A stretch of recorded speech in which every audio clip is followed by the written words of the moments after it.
Menteri Koordinator Politik, Hukum dan Keamanan, Menko Polhukam, Mahfud MD mengatakan, saat ini Mahkamah Kehormatan Mahkamah Konstitusi, MK, tengah menggelar sidang dugaan pelanggaran etik Hakim MK. Namun, putusan yang telah dibuat para hakim yang tengah di sidang itu sudah final dan mengikat serta harus diikuti. Ia meminta semua pihak menahan diri sembari menunggu sidang etik MK terkait putusan batas usia calon presiden dan wakil presiden. Sidang etik dipimpin Jimli Asidiki. Itu kan sedang diperiksa oleh Mahkamah Kehormatan. Jadi biar saja MK nanti yang memberitahu kepada kita, ungkapnya saat diwawancarai awak media di Kota Makassar, Sulsel, Kamis, tanggal 2 November tahun 2023. Mantan Ketua MK ini menyebut jika ditemukan pelanggaran etik dalam proses pengambilan putusan maka perlu diberikan hukuman. Hal sebaliknya, kata Mahfud, juga perlu dibuktikan. Apa yang terjadi dan apa hukumannya kalau perlu ada hukuman, jelasnya. Pada kesempatan itu, Mahfud menegaskan putusan MK adalah mengikat dan harus diikuti. Ia menjelaskan jika ke depan ada dugaan pelanggaran dilakukan Hakim MK, maka jalurnya adalah pengadilan etik. Putusan MK itu mengikat, putusannya begitu.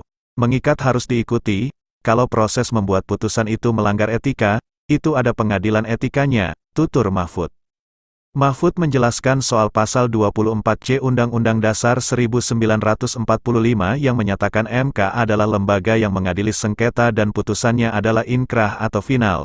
Ia menegaskan tidak ada lagi putusan di atas putusan MK. Putusannya bersifat final dan mengikat. Selesai, tidak ada bandingnya. Nah, Pak Hakimnya korupsi, hakimnya melanggar etik, adili, kata Mahfud. Mahfud pun mencontohkan adanya Hakim MK yang terjerat kasus suap. Setidaknya ada 2 Hakim MK yang pernah tersandung masalah suap yakni Akil Mohtar dan Patrialis Akbar. Dulu ada hakim sekarang sedang dipenjara. Ketua MK, putusannya salah semua karena suap dari bupati, wali kota, banyak sekali. Dari Kalimantan, Lampung, Banten pakai suap rupanya, tapi putusannya itu mengikat, terus hakimnya yang melanggar hukum itu masuk penjara. Putusan hakim itu harus dianggap benar kalau sudah diputuskan inkrah, sebutnya. Mahfud kembali menegaskan putusan MK adalah final dan menyelesaikan perdebatan. Jika ada putusan hakim dianggap curang atau dianggap tidak berlaku maka tidak akan pernah ada putusan final.